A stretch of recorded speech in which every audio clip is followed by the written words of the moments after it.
আসসালামু আলাইকুম। Welcome to my daily blog. কেমন আছেন সবাই? আশা করি সবাই অনেক ভালো আছেন, সুস্থ আছেন। আবারও চলে আসলাম একটা ছোট্ট ডেইলি ব্লগ নিয়ে। আর আজকে ব্লগের শুরুতেই দুপুরে কি রান্না করছি সেগুলো শেয়ার করব।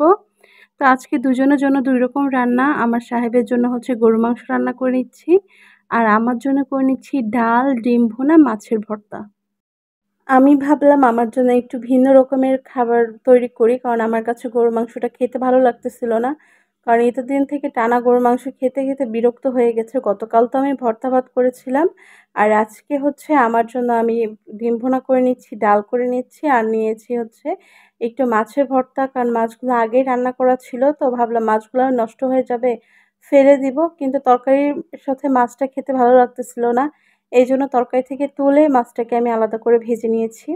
আর এখানে এই তো মাংসটা কষায় নিতেছি। এখানে কিন্তু আমি জাস্ট হাত ধুয়ে অল্প একটু পরিমাণে পানি দিয়েছিলাম।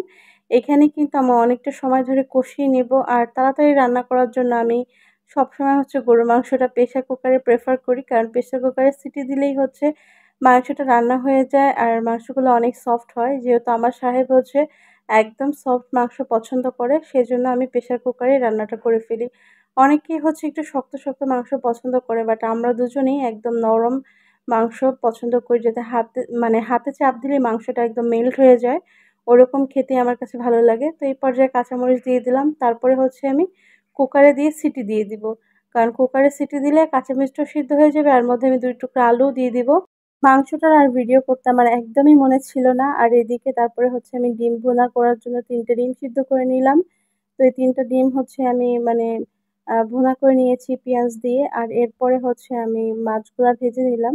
মাছটা ভেজে সুন্দর করে কাটা বেছে নিয়েছি। আর আজকে মাছটাকে একদম ঝুরি করে ফেলেছি। কারণ মাছটা যেহেতু আগে রান্না করা ছিল, সেজন্য ভিতরটাও যাতে একদম প্রপারলি ভাজা হয়ে যায়, সেজন্য একদম ঝুরি, ঝুরি করে ভেঙে দিছি খুন্তি দিয়া।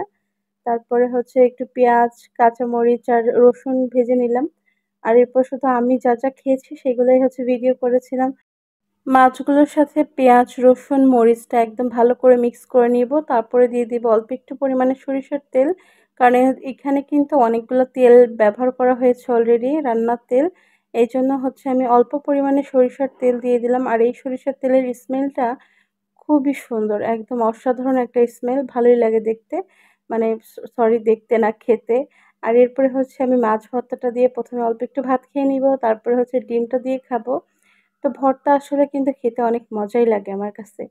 তো এখন হচ্ছে আমি ডিমটা নিয়ে ভাত খাওয়া শুরু করে দিলাম। আর আজকের মতো ব্লগটা এই পর্যন্তই রাখছি।